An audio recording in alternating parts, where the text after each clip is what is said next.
जय गणेश भगवान, जय माँ लक्ष्मी मैया, राधे राधे, जय श्री कृष्ण भगवान जी। आप सबका मेरे चैनल में स्वागत है।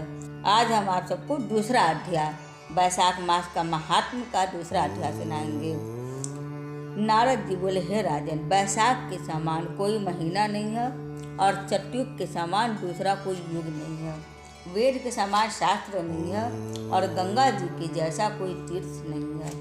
जल दान के समान दूसरा दान नहीं और भार्या के समान दूसरा सुख नहीं। खेती जैसा कोई धन नहीं है और जीवन के समान कोई लाभ नहीं है। उपवास जैसा दूसरा तप नहीं है और दान जैसा सुख और दया के समान दूसरा धर्म तथा नेत्रों के समान कोई ज्योति नहीं है। भोजन के समान कोई तृप्ति, खेती के समान कोई व्यापार और धर्म के समान कोई हितकारी मित्र नहीं और सत्य के समान कोई यश नहीं है। आरोग्य के समान कोई हर्ष, केशव के समान कोई रक्षक, माधव के तुल्य संसार में कोई पवित्र नहीं है। ऐसा परमोत्तम वैशाख मास शेष साई भगवान को सदा प्यारा है। भगवान के प्यारे इस महीने को जो लोग बिना व्रत किए व्यतीत किए रहते हैं वह धर्महीन होकर शीघ्र ही पशु योनि पाते हैं। उनका कुआं, बावड़ी बनवाना, बगीचा लगवाना आदि सभी धर्म वृथा है, उनका कुछ फल नहीं होता। जो मनुष्य वैशाख मास में नियम पूर्वक भोजनादि करते हैं वो विष्णु भगवान की सायुज्य मुक्ति को अवश्य प्राप्त होते हैं, इसमें संदेह नहीं है। संसार में अनेक प्रकार के दान और व्रत हैं, परंतु उनके करने से शरीर को अत्यंत परिश्रम होता है।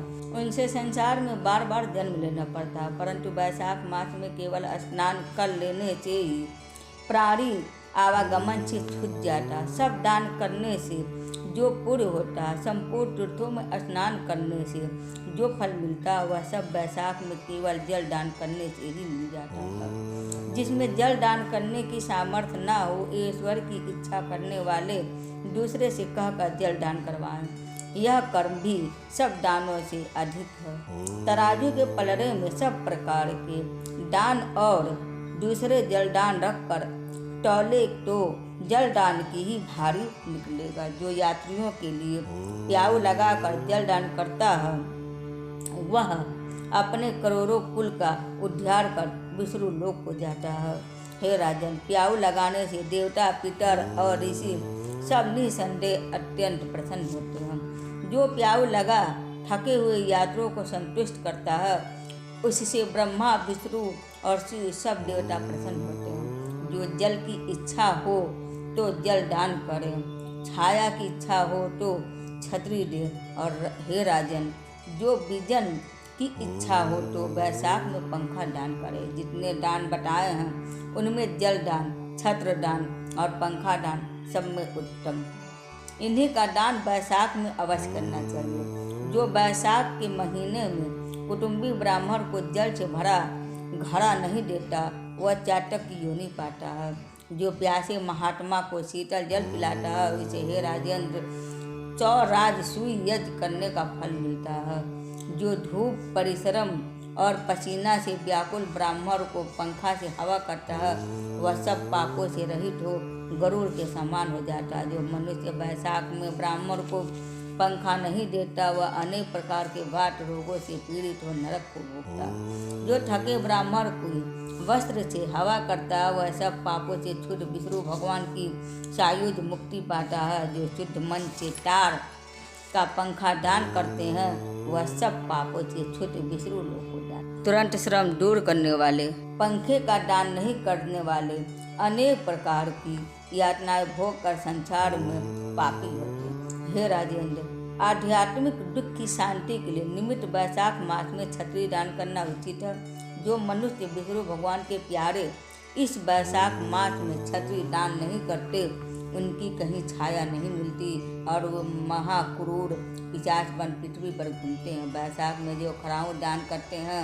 वे यमदूतों का तिरस्कार कर विष्णु लोक हो जाते हैं। और जो वैशाख मास में जूता दान करते हैं उन्हें नरक की यातना नहीं भोगनी पड़ती है और न उसे संसार के दुख सताते हैं।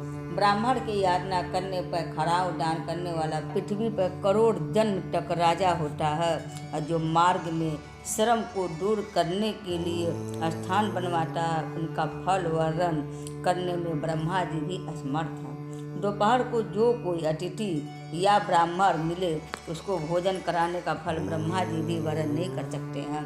हे राजन, अन्न दान मनुष्य को तत्काल तृप्ति करने वाला है। संसार में अन्न दान के समान कोई दान नहीं है।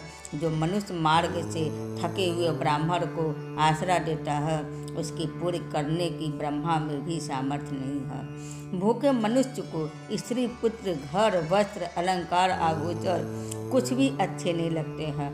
पेट भरने पर ही सब अच्छे लगते हैं। इसलिए अन्न दान के समान ना कुछ हुआ है और ना आगे होगा। जो बैसाख में थके हुए ब्राह्मण को अन्न दान नहीं देता, वह पिशाच बनकर पृथ्वी पर अपना ही मांस खाता फिरता है। इसलिए ब्राह्मण को यथाशक्ति अन्न देना उचित है। हे राजन, अन्नदाता माता पिता को भी भुला देती है। वह दानी ही को अपना सर्वस्व समझने लगता है। इससे त्रिलोकी में सब अन्न की ही प्रशंसा करते हैं। माता पिता तो केवल जन्म देते हैं, परंतु पंडित लोग संसार में अन्न के दानी को ही पिता कहते हैं। हे राजन, अन्नदाता में सब धर्म निवास करते हैं। तो बोलिए विष्णु भगवान जी की जय। नमो नारायण।